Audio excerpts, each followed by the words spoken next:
안녕하세요. 4월 8일 금요일의 블록체인 투데이입니다. 국내 유수의 기업들은 업무 프로세스의 디지털화를 위해서 다양한 사내 업무에 활용될 수 있는 블록체인 기반의 디지털 사원증을 도입하고 있습니다. 최근에는 기술 보증 기금도 이를 도입하면서 디지털 전환을 선도하고 있습니다. 그럼 오늘 블록체인 업계 주요 소식입니다. 신한은행이 자체 심사를 거쳐서 일부 법인을 대상으로 암호화폐 거래를 할 수 있는 가상 계좌를 내준 것으로 확인됐습니다. 이에 해당 법인들은 신한은행의 제휴 암호화폐 거래소인 코빗을 통해서 코인을 거래할 수 있게 됐는데요. 이를 계기로 이 법인들의 암호화폐 투자길에 숨통이 트일지 주목되고 있습니다. 사실 특근법에 거래소들의 법인 회원 이용을 제한하는 내용이 있는 것은 아닌데요. 그럼에도 불구하고 이 법인 대상의 실명 계좌 발급을 제한한 배경에는 자금 세탁에 관련된 잠재적인 리스크 때문인 것으로 보입니다.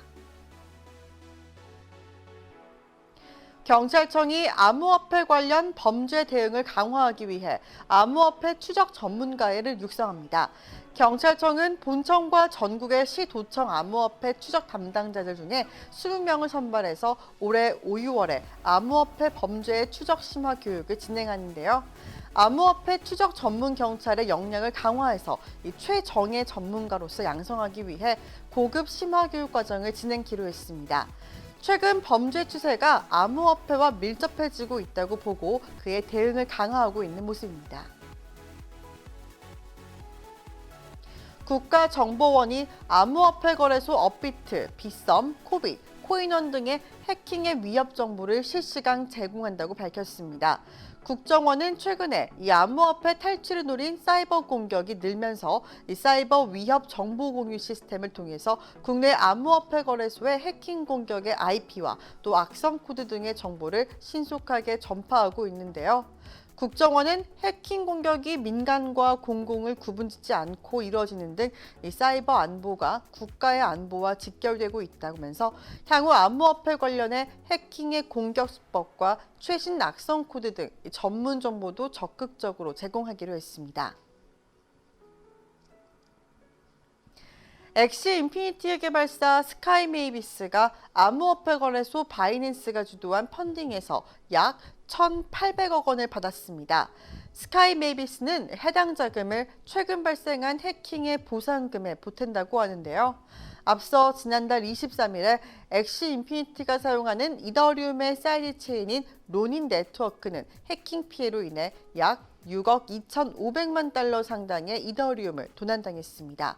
이는 디파이 네트워크 해킹 중 역대 최대 규모였는데요. 스카이메이비스는 이번 투자와 또 자사의 자금을 합쳐서 해킹으로 피해를 본 모든 사용자에게 보상금을 지급키로 했습니다. 미국 빅테크 중 하나인 메타가 금융업 진출을 모색하고 있습니다. 이 메타버스에서 화폐처럼 통용되는 디지털 토큰을 발행하고 소상공인을 대상으로 낮은 이자율로 대출 서비스까지 중개해주는 사업을 검토 중인데요. 메타의 금융사업 부분인 메타 파이낸셜 테크놀로지스가 최근 저크벅스라고 이름 붙인 메타버스용 암호화폐 개발에 나섰습니다. 저크벅스는 이 블록체인을 기반으로 한 건 아니지만 이 발행사가 중앙에서 통제할 수 있는 토큰이 될 가능성이 높은데요. 이 메타는 페이스북이나 또 인스타그램에서 의미 있는 활동을 하는 사용자에게 보상으로 해당 코인을 발행해 주는 것을 검토 중인 것으로 알려졌습니다. 블록체인 기반의 마일리지 통합 플랫폼 밀크의 운영사 밀크파트너스가 연내 동남아시아 시장에 상륙합니다. 주요 기업들과 파트너십을 맺어서 이 해외 시장을 개척하면서 새 코인도 선보인다고 하는데요. 이 밀크파트너스는 이더리움 기반의 램 밀크 코인을 출시한다고 밝혔습니다. 향후 성장 가능성이 무궁무진한 동남아에서 이 주요 기업들과 파트너십을 맺고 또 마일리지와 코인 간의 교환 생태계를 조성할 계획이라고 설명했습니다. 블록체인 투데이 코너 속의 코너, 코인의 코인을 무는 이야기 코코모 시간입니다.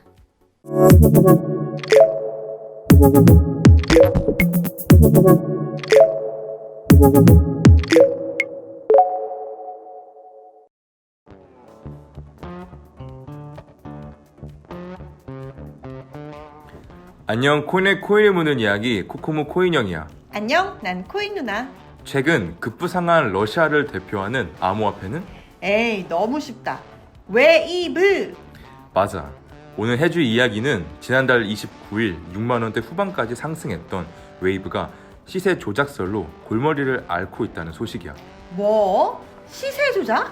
지난 5일 업비트에서 웨이브는 전일 고점인 58,230원에서 30%가량 하락한 49,900원까지 하락했어.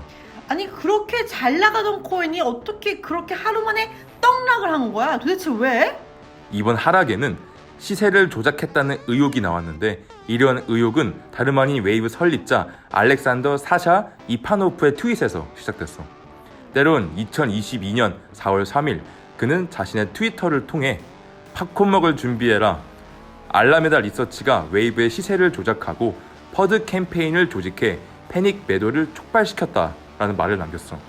알라메다 리서치가 도대체 뭐 하는 곳이야? 암호화폐 거래 회사이자 유동성 공급 업체인데 샘 뱅크먼 프라이드 알지? 알지. 그 사람이 이걸로 성공해서 차린 게 바로 FTX 거래소야. 샘 뱅크먼 떡잎부터 다르네 마. 암튼 트위터에 따르면 대출 프로토콜인 비레스 파이낸스를 통해 누군가가 100만 달러 상당의 웨이브를 빌리기 위해 자신에게 접촉했다는 거야. 당시 사샤는 웨이브 재단이 보유한 토큰을 판매하거나 빌려주지 않는 것이 원칙이었는데 해당 요청을 거부했대. 그래서 100만 달러나? 이거 어디서 막 냄새가 나는데 스멜이 나지 않니? 이후 웨이브 가격이 계속 하락하자 웨이브 대출을 요청했던 이들의 배후를 알기 위해 조사를 진행했고 조사 결과 지갑 주소가 알라메다의 소유였다는 거야. 해당 계정에서 빌린 웨이브를 바이낸스로 보내 판매한 흔적이 있었고 이로 인해 가격이 하락했다고 사샤는 설명했어. 결국 이 알라메다가 시세 조작을 하려다가 딱 걸렸네. 이에 대해 알라메다 리서치와 FTX CEO 샘 뱅크먼은 별도의 성명을 내지 않았지만 한 투자자가 이에 대해 묻자 그는 명백한 헛소리 음모론이라고 반박했어. 모르쇠 작전 펼치다가 결국 변명한 거네. 그리고 알라메다는 과거에도 리프 디파이 플랫폼에서 동일한 방식으로 대규모 공매도 작전을 펼친 전력이 있어서 투자자들은 사샤를 옹호하고 있어.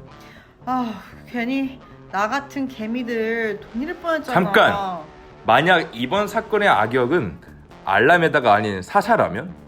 근데 만약에 알라메다의 대규모 공매도 작전이 거짓말로 공포를 주는 게 아니라 사실 부실한 코인으로부터 투자자들을 지켜주려고 했던 경고의 메시지였다면?